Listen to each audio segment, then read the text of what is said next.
এক সময় রাজ্য এবং কিংবদন্তিতে ভরা দেশে ধাইমা নামে এক তরুণী, যার হৃদয় তার পূর্বপুরুষদের গল্পে বাঁধা ছিল, তার ভবিষ্যতের স্বপ্ন দেখেছিল।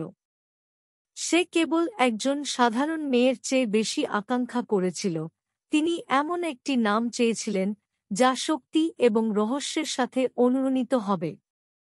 তিনি যখন তার বড় বোন দ্রৌপদীকে দেখেছিলেন, যাকে প্রায়শই ধ্রুপদ কন্যা বলা হতো, তার দ্রুত করুণ আঙ্গুলের সাথে শেল মোটরগুলিকে, তিনি ঈর্ষার স্ফুলিঙ্গ অনুভব করেছিলেন, ঠিক তার মতো হতে চান।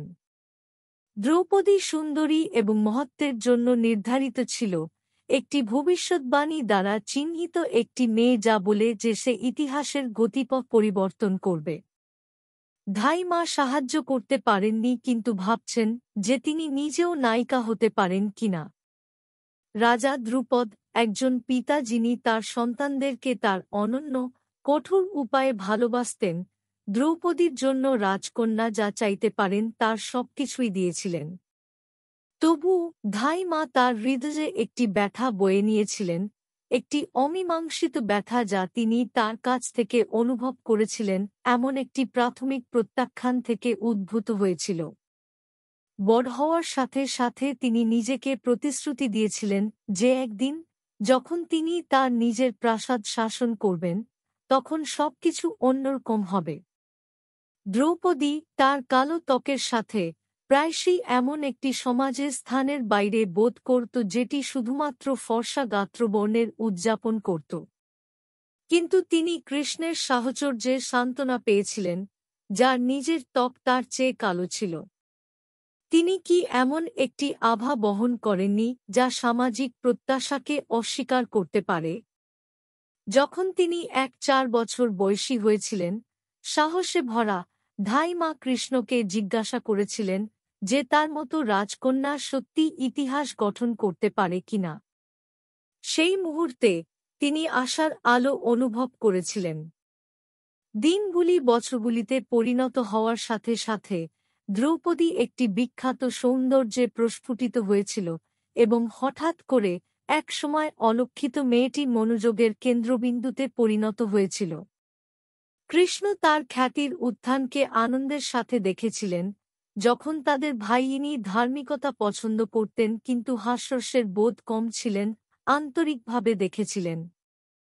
পিতা ও পুত্রের মধ্যে বলা গল্পগুলি প্রায়শই তাদের পারিবারিক ঐতিহ্যের গল্পের দিকে চলে যায়, যখন অন্যান্য পারিবারিক নাটকগুলি পটভূমিতে লুকিয়ে থাকে, যা এখনও আসা সমস্যাগুলির ইঙ্গিত দেয়। নিকটবর্তী রাজ্যে একজন যুবরাজ তার পিতার ভুলের পুনরাবৃত্তি না করার জন্য দৃঢ়প্রতিজ্ঞ ছিলেন। তিনি যত্ন সহকারে শাসন করেছিলেন, তার বিরুদ্ধে ষড়যন্ত্রের জন্য সদা সতর্ক ছিলেন। একদিন রাজা দ্রুপদ কৌরব গোষ্ঠীর আক্রমণে অশান্তিতে পড়েছিলেন, যার শাসিত এক যুবক রাজপুত্র, যাকে ভাগ্য অনুগ্রহ করেছিল অথবা অভিশাপ দিয়েছিল, তার উচ্চাকাঙ্ক্ষার অনেক বেশি বছর। কুরুক্ষেত্রের যুদ্ধ অশুভভাবে শুরু হয়েছিল, চ্যালেঞ্জের সাথে জড়িত নিয়তির গল্প। এই বৃহত্তর গল্পের মধ্যে ছিলেন ধ্রি, পাণ্ডবদের রাজকুমার এবং দ্রৌপদীর একজন ভালো বন্ধু।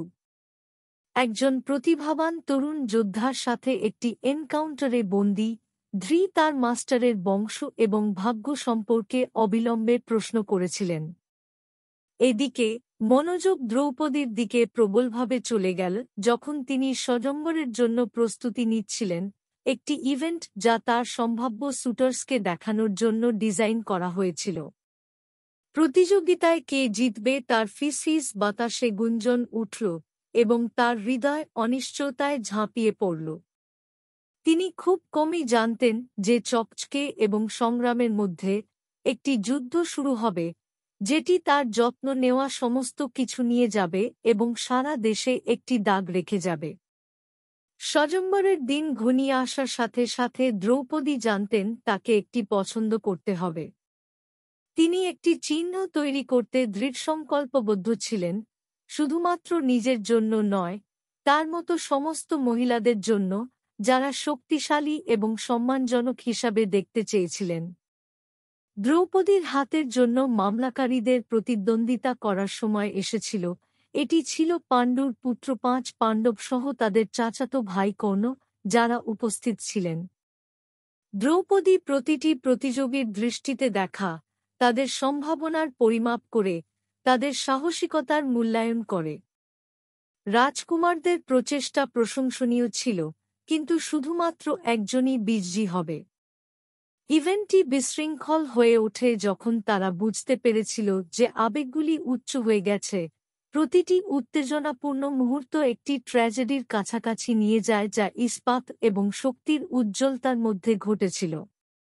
নিঃসন্দেহে তাদের মর্যাদা উন্নীত করার একটি প্রচেষ্টা, কৌরবদের চক্রান্ত এগোদগাথের অসম্মানের দিকে পরিচালিত করেছিল, এমন একটি ঘটনা যা দ্রৌপদীকে অপমানে ঘিরে ফেলবে আগে কখনো দেখা যায়নি। দুর্যোধনের লোকেরা তার মর্যাদা ও সম্মান ছিনিয়ে নেওয়ার চেষ্টা করায় তিনি তার ক্রোধে সীমাবদ্ধ হয়ে দাঁড়িয়েছিলেন। তার হতাশার মধ্যে তার চিন্তা কৃষ্ণের দিকে উড়ে গেল, তিনি আশা করেছিলেন যে তিনি সব সময় প্রতিশ্রুতি অনুসারে তার সাহায্যে আসবেন। যখন প্রতিশোধের বালি স্থির হয়ে গেল, তখন তার হৃদয়ে অটল ইচ্ছা ছিল। তিনি ন্যায় বিচারের জন্য আকাঙ্ক্ষা করেছিলেন, একটি আকাঙ্ক্ষা যা তার আকাঙ্ক্ষাকে উস্কে দেয়। দ্রৌপদী তার হৃদয়কে সংকল্পে সজ্জিত করার সাথে সাথে তিনি রাজকন্যা থেকে হৃদয়ে একজন যোদ্ধায় রূপান্তরিত হন। দ্রৌপদীর যাত্রা ছিল বিশ্বাসঘাতকতার ছায়ায় জড়িয়ে থাকা গৌরবের তিক্ত মিষ্টি মুহূর্তগুলিতে। যখন তার স্বামীরা যুদ্ধের সময় বিজয়ের জন্য বীরত্বের সাথে লড়াই করেছিল, তখন সে তার কণ্ঠস্বর চালাতে শিখেছিল। তিনি নিজেকে আদালতে শোনান, হালকা এবং ভারী উভয় আলোচনায়, এবং এমনকি হৃদয় ব্যথা এবং হতাশার দ্বারা ভারাক্রান্ত হয়েও তিনি বুঝতে পেরেছিলেন যে তিনি এখনও উঠতে পারেন। সে অন্যদের জন্য শক্তির উৎস হতে পারে। তবুও তার জীবনের ল্যান্ডস্কেপ ছিল উত্তাল। যুদ্ধে প্রতিটি বিজয়ের সাথে তিনি দুঃখের মুখোমুখি হন এবং প্রতিটি আনন্দের সাথে হৃদয় বিদারক ক্ষতি হয়। যুদ্ধক্ষেত্রগুলি পতিতদের কান্নায় পূর্ণ ছিল, এবং বিজয় তার পরের স্বাদে তিক্ত নতুন দ্বিধাগুলির দিকে পথ প্রশস্ত করেছিল। তিনি মিত্র এবং শত্রুদের একইভাবে পতন দেখেছিলেন। তিনি তার ভাগ্যের ওজন আগের চেয়ে ভারী অনুভব করেছিলেন। যুদ্ধ শেষ হওয়ার সাথে সাথে দ্রৌপদী তার বিষাক্ত উপহারের কথা জানতে পেরেছিলেন। তিনি একজনকে নয় ৫ জনকে বিয়ে করবেন। তার ভাগ্যকে কেবল তার প্রেমেই নয় বরং তার হৃদয়ের বিরুদ্ধে শক্তভাবে বোনা হিংসা এবং শক্তির চক্রের সাথে আবদ্ধ হবে। একজন শান্তি প্রস্তুতকারী হয়ে ওঠার তার স্বপ্নের ছায়া ছিল এই জ্ঞানের দ্বারা যে তার স্বামীদের কর্তব্যের সাধনা অবশেষে তাকে তাড়িত করবে। যখন সে তার সংযোগের ওজন নিয়ে চিন্তা করত, অনাকাঙ্ক্ষিত সত্যের আবেগগুলি তার মধ্যে উপস্থিত হবে। অর্জুন, তার প্রিয়তমা, তার যাত্রা প্রত্যাশার চেয়ে কঠিন বলে মনে হয়েছিল। কিভাবে তিনি অন্ধকারে আলো আনতে পারেন যা অনিবার্যভাবে তাদের জীবনে প্রবেশ করেছিল? ঘোরাঘুরির লালসা শীঘ্রই তার হৃদয়কে পূর্ণ করে এবং সে একাকিত্বের জন্য আকুল হয়ে ওঠে। প্যান্ডেল প্রাসাদ শক্ত হয়ে দাঁড়িয়েছিল, কিন্তু ভারী মনে হয়েছিল। রাজকীয়তার ফাঁদে ফেলার এক মুহূর্তের মধ্যে তিনি আত্মাবিষ্কারের যাত্রা শুরু করেছিলেন, যে ধরনের প্রায়শই তার চোখের জল মাটিকে ভিজিয়ে রেখেছিল এবং তার চিন্তাগুলি বাতাসে ফিসফিস করে উন্মোচিত হয়েছিল। সে কি সব অস্পৃশ্য থেকে বেরিয়ে আসবে, নাকি তার হৃদয় চিরতরে ভেঙে যাবে? এইভাবে বেদনাদায়ক পরীক্ষা এবং ক্লেশের মধ্য দিয়ে দ্রৌপদী বিকশিত হয়েছিল, চাওয়া পাওয়া এবং ক্ষতির মাধ্যমে রূপান্তরিত হয়েছিল। নতুন পাওয়া স্থিতিস্থাপকতা তার চারপাশে মৃদুভাবে জ্বলছে। নিছক ধ্রুপদ কন্যা নয়, একজন স্বীকৃত ব্যক্তিত্ব যিনি সমাজের সীমাবদ্ধতার ফ্যাব্রিকের মধ্য দিয়ে দেখতে পাবেন এবং আবির্ভূত হবেন, শক্তিশালী এবং অটল। তার নামটি কেবল তার জন্মই নয়, তার যাত্রার তীব্র প্রতিধ্বনিকে প্রতিফলিত করেছিল একটি সুর যা তার সীমা অতিক্রম করার আকাঙ্ক্ষার দ্বারা তৈরি করা হয়েছিল, কেবল সহ্যই নয় বরং যারা তার পাশে হাঁটছিল তাদের ভাগ্যকে নতুন আকার দেয়।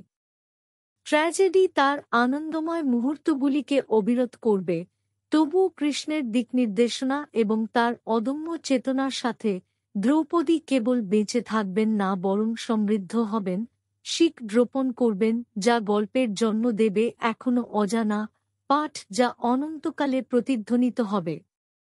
বছরগুলি ঠান্ডা হয়ে যাওয়ার সাথে সাথে আদালতের মহিলারা তাদের অদম্য রানীর গল্প বুনতেন, একজন মহিলা যিনি চ্যালেঞ্জের সুবাস ঢেলে বিশ্বে তার মাটি ধরে রেখেছিলেন, যিনি অন্যদের মতো নয়, সর্বদা সেই ব্যক্তি হিসাবে স্মরণ করা হবে যিনি তাদের পক্ষে কথা বলেছিলেন।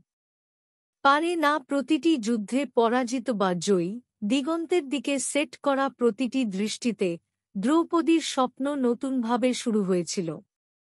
তিনি তার নিজের উত্তরাধিকার হয়ে উঠবেন, শক্তি এবং অন্তর্দৃষ্টির মহিলা, তার রাজ্যের উপর নিক্ষিপ্ত ছায়াগুলিকে আলোকিত করবেন। তার যাত্রা শেষ হয়নি, নিয়তি যখন তাকে অজানার গভীরে ডেকেছিল, দ্রৌপদী প্রস্তুত হয়ে দাঁড়িয়েছিল, তার হৃদয় তার অস্তিত্বকে ঘিরে বিশৃঙ্খলার মধ্যেও একটি নতুন পথ খোদাই করতে প্রস্তুত ছিল। তিনি মৃত্যুর সীমা অতিক্রম করবেন এবং যারা তাদের ভাগ্য তৈরি করতে আসছেন তাদের জন্য একটি আলোকবর্তিকা হয়ে উঠবেন, সর্বদা লড়াই করা, সর্বদা প্রেমময়, সর্বদা রানী। এবং এইভাবে যুগে যুগে একটি গল্প উন্মোচিত হয়েছে যা ভাগ্য, স্থিতিস্থাপকতা এবং একটি সংগ্রামী হৃদয়ের দ্বারা একত্রিত হয়েছে, সময়ের সাথে সাথে প্রতিধ্বনিত হচ্ছে, চিরকালের জন্য প্রতিটি আত্মার একটি অংশ যা স্বপ্ন দেখার সাহস করেছিল।